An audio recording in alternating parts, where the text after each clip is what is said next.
안녕하세요.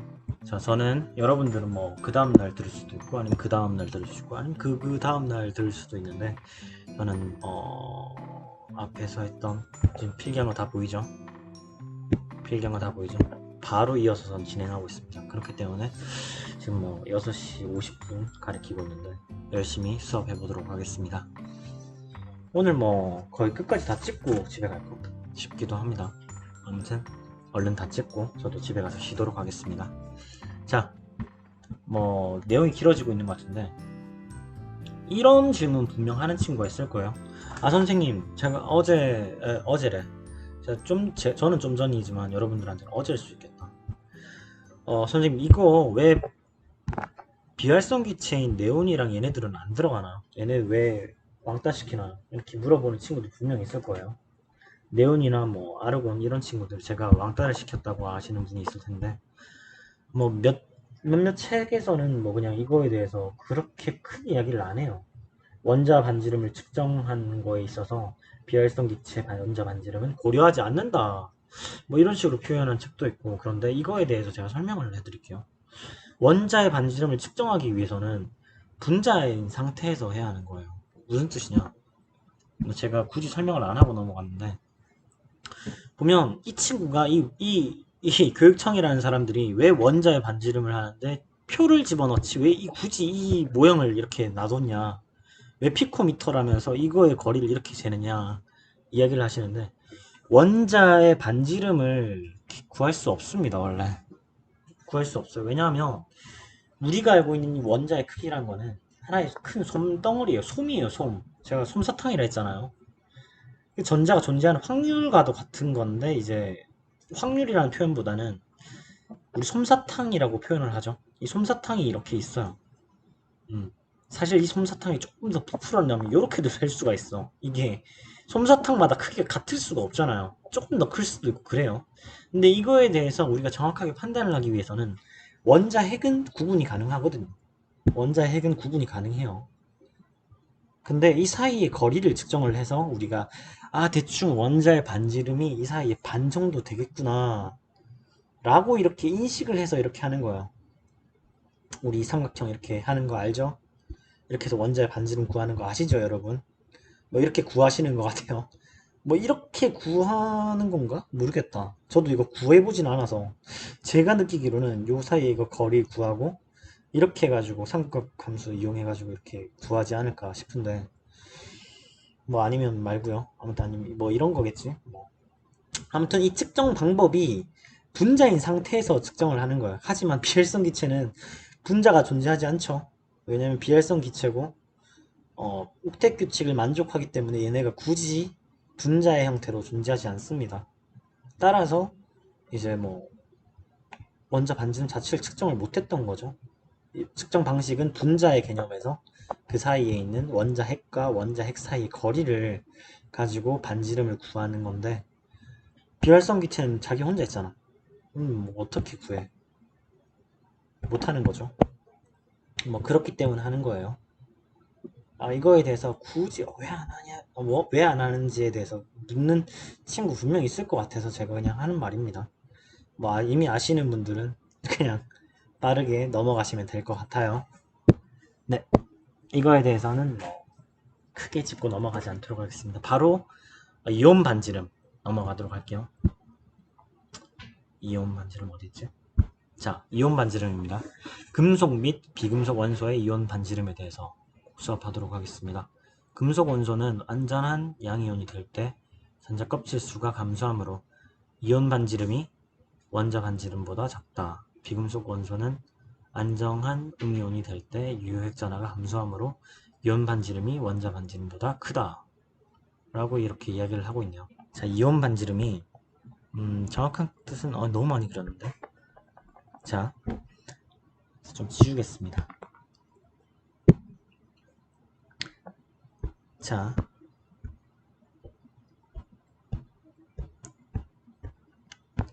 너무 많이 그린 건 아니구나. 자, 이렇게 있습니다. 자, 이 나트륨이죠. 이온 반지름이라는 게 정확하게 무엇이냐? 나트륨이 이제 우리 안에 양이온이 11개 들어가 있죠. 그래서 11 플러스라고 하겠습니다. 그리고 전자는 총 11개가 들어가 있죠. 하지만 나트륨 알칼리 금속 같은 경우는 특징으로 이제 전자를 잃기가 쉽죠. 저번에 우리가 통합과학에서도 이야기를 했었고, 이제 주기적 성질 제일 첫 파트인 주기율표에서도 설명을 했었습니다. 나트륨 같은 경우는 전자를 잃기가 쉽죠. 그래서 양이온을 만들어냅니다. 나트륨 양이온이 되죠. 전자를 하나를 이제 빼앗기고 나트륨 양이온이 되는 겁니다. 그렇게 되면 이 바깥에 있는 최외곽에 이제 남아있는 전자 하나를 빼앗기게 되는 거겠죠. 이렇게 빼앗기면서 전자 껍질의 수가 하나가 줄어들게 됩니다. 네, 이렇게 줄어드는 걸 볼 수 있죠. 줄어들면서 이제 자 줄어들면서 전자가 총 10개가 됐어요. 마이너스 10이라고 하겠습니다. 그리고 양이온이 11 플러스로 돼 있죠. 양이온의 개수는 변하지 않습니다. 하지만 전자의 개수가 변했죠. 그 말은 즉슨 같은, 만약에 예를 들면 만약이에요. 뭐 저희가 원자의 반지름을 측정할 수는 없지만 만약에 나트륨보다 앞에 있는 이제 네온에 대해서 이야기를 하게 되면 네온이 플러스 10이죠. 만약에 네온이 측정이 가능하다면 아무래도 나트륨 양이온보다는 전자 껍질이 전자의 크기가 원자의 크기가 크지 않을까라고 생각을 해봐요. 크지 않을까요?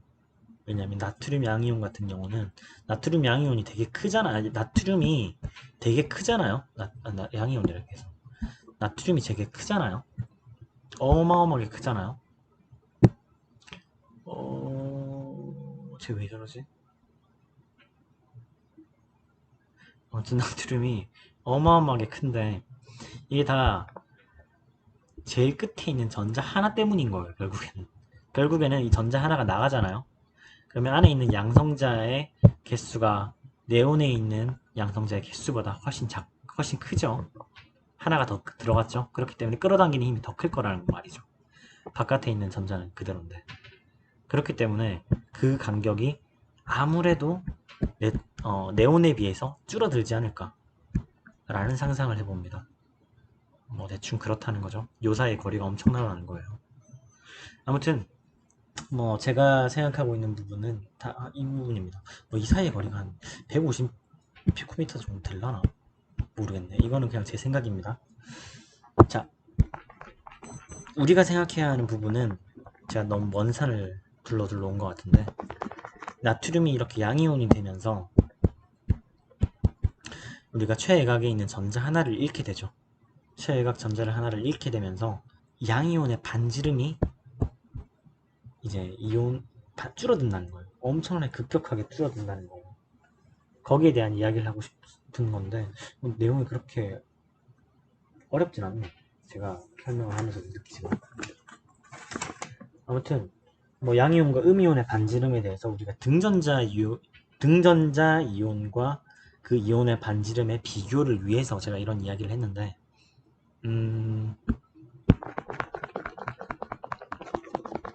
여기서 우리가 생각해줘야 할 게 있어요. 여기서 우리가 생각해줘야 할 게 뭐냐면 자, 두 개를 비교해야겠습니다. 두 개를 비교할게요. 제가 예시를 고민을 하다 보니까 계속 뜸을 들이게 되는데 자, 나트륨 있겠죠? 나트륨 11 플러스죠. 그리고 최외곽 전자가 몇 개야? 1, 2, 3, 4, 5, 6, 7, 1, 2, 3, 4, 5, 7, 8개 그리고 1개. 자,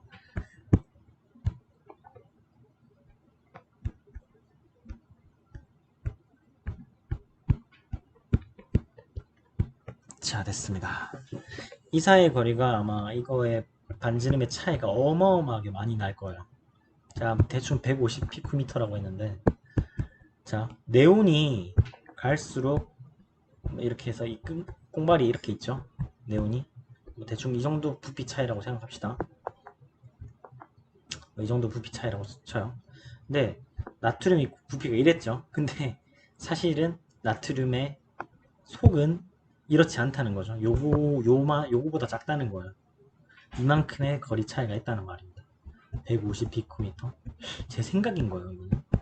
이만큼 거리가 차이가 엄청나는 거고, 이 겉에 있는 이 전자 껍질에 전자가 하나가 이렇게 떠다닌다는 거죠. 그리고 그 속에 있는 건 더 적습니다. 엄청 작아요. 이해하셨나요? 왜냐하면 원자 핵이 커졌으니까. 그런 거겠죠. 자, 이것도 마찬가지입니다. 원자 핵에 있는 양전하의 개수는 그대로죠. 11개, 11개. 11 플러스라고 제가 나타냈죠. 하지만 이제 최애각에 있는 전자 하나가 사라졌어요. 사라지면서 그 어마어마하게 컸던 그 전자가 하나가 사라지면서 그 속에 있던 요만큼의 최애각 전자만 남은 거죠. 그런 거 물어볼 거예요. 그러니까 나트륨 양이온과 네온의 가상의 그 전자 그거를 이렇게 비교를 하는 그런 문제가 나올 수 있을려나? 그러면 당연히 이게 훨씬 더 작겠죠. 이게 훨씬 더 클 겁니다. 물론 네온의 반지름을 측정할 수 있는 방법은 없지만요. 그래도 훨씬 더 작을 거라는 예상을 합니다. 자, 아무튼 양이온이 되는 알칼리 금속 같은 경우는 이렇게 돼요. 하지만 비금속인 경우는 어떻게 될까요? 자, 한번 해보겠습니다. 비금속에서는 이제 우리 알칼리 금속 외에 이제 할로젠 원소가 있죠. 할로젠 원소. 자, 이거 같은 경우는 이제 반대로 뭘 하지? 플루린을 해볼까요? 플루린이 9인가? 9 플러스. 자, 셋, 넷, 다, 여, 7개죠. 하나가 없죠? 지금 하나가 빈 공간이 있습니다. 여기 비어있어요. 7개고 비어있습니다. 자, 여기서 할로젠 원소는 전자를 하나를 얻기 좋아하죠. 이것도 통합과학 책과 그리고 전 주기율표에서 나왔습니다. 자, 9 플러스 양전하는 그대로죠. 그리고 전자의 개수가 둘, 셋, 넷, 다, 여, 7, 8, 9. 지금 플로린이 F-로 존재하는 거죠. 이렇게 존재를 하게 되면서 새로운 전자가 하나가 추가가 되어 있는 상태입니다. 전자 밀도가 더 커진 거예요. 그럼 당연히 전자가 하나가 추가된 만큼 이 친구 어떻게 될까요? 전자 밀도가 커졌죠. 그렇기 때문에 원자의 반지름이 커질 수밖에 없습니다. 이해되셨나요? 그러니까 원래 옹기종기 모여 있었다고. 근데 한 명이 없었기 때문에 얘네가 그래도 좀 가까이 붙어 있을 수 있었던 거예요. 근데 얘네가 한 명이 끼면서 완벽해지긴 했지만 옹기종기 모일 수는 없어졌죠. 자, 이건 하나의 비유입니다. 하나, 둘, 셋, 넷, 다, 여, 7. 옹기종기 모였어요. 이거 좀 더 줄여서 그렸어야 하는데, 그치? 자, 이렇게. 근데 개수가 하나가 더 늘잖아. 다, 0, 7, 8. 더 커진 거예요. 물론 제가 좀 더 크게 그리긴 했지만 더 커진 거라고 생각하면 좀 더 쉽지 않을까라는 생각이 드네요. 아무튼 이온의 반지름이라는 거는 전자를 더 빼앗기느냐 혹은 전자를 더 추가를 하느냐에 따라서 그 반지름이 바뀔 수가 있다는 겁니다. 그게 중요한 포인트예요. 하지만 우리가 여기서 보통 문제가 나오는 것도 있죠. 수능에서나 아니면 혹은 좀 심화 문제에서 나오는 것들이 있는데 그 문제들이 어떤 것이냐, 그 문제들은 간단하게 이야기를 하면 등전자 이온의 반지름을 비교하는 내용입니다. 등전자 이온의 반지름을 비교하는 내용인데 제가 나중에 학습지를 올려드릴 거예요. 학습지에 보면 뭐 이런 식으로 제가 뭐야 이게 태블릿이 약간 붕 떠 있어서 저도 원래 글씨가 안 좋지만 더 글씨가 안 좋아지는 것 같아요.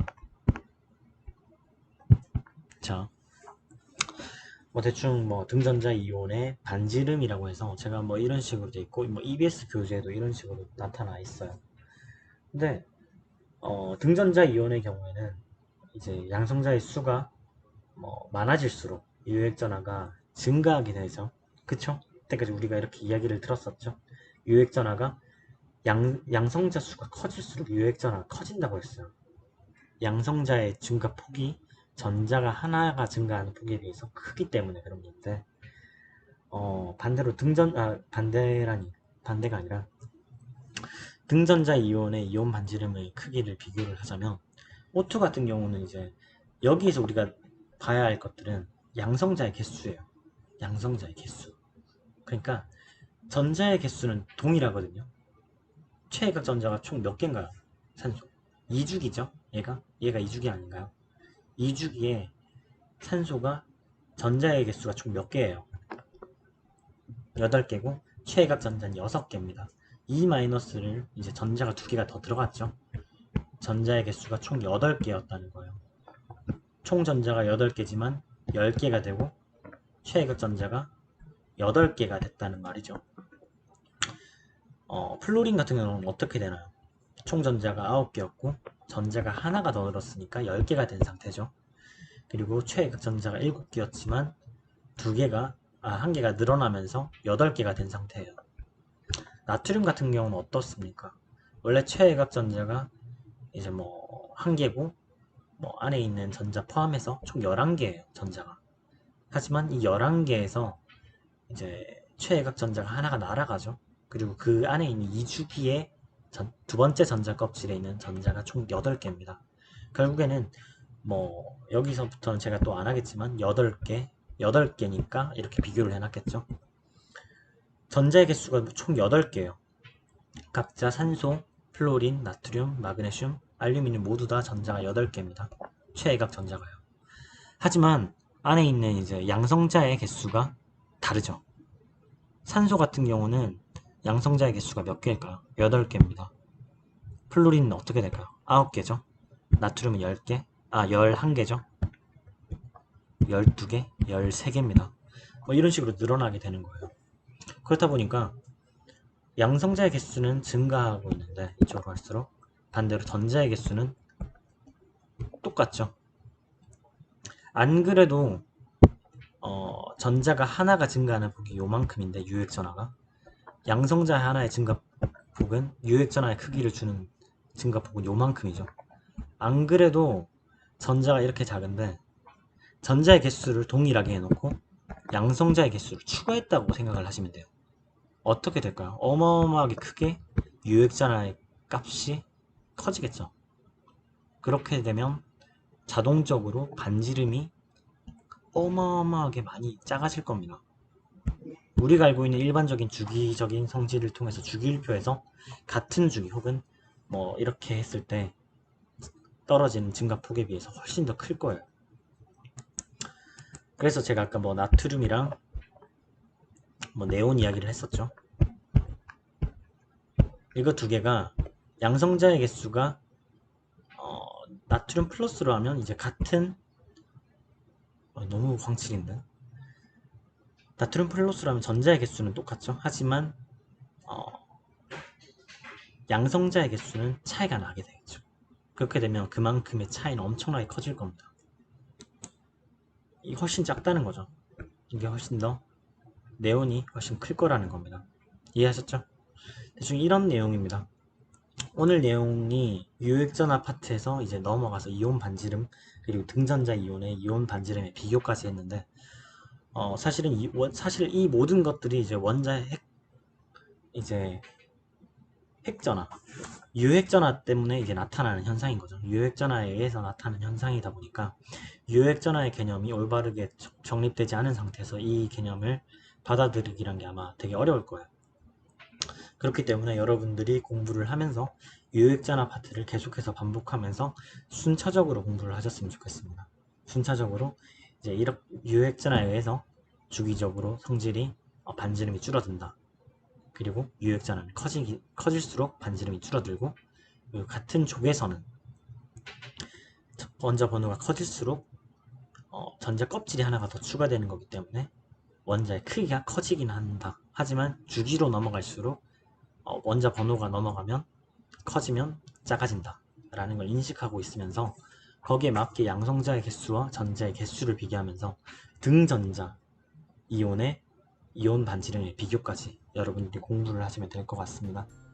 네, 아무튼 오늘 수업 여기서 마지막이고요. 일단 수업을 하고 있는데 이거 다음까지 하고 이번 수업을 마지막으로 주기율표 그리고 원소의 주기적 성질을 마무리하려고 합니다.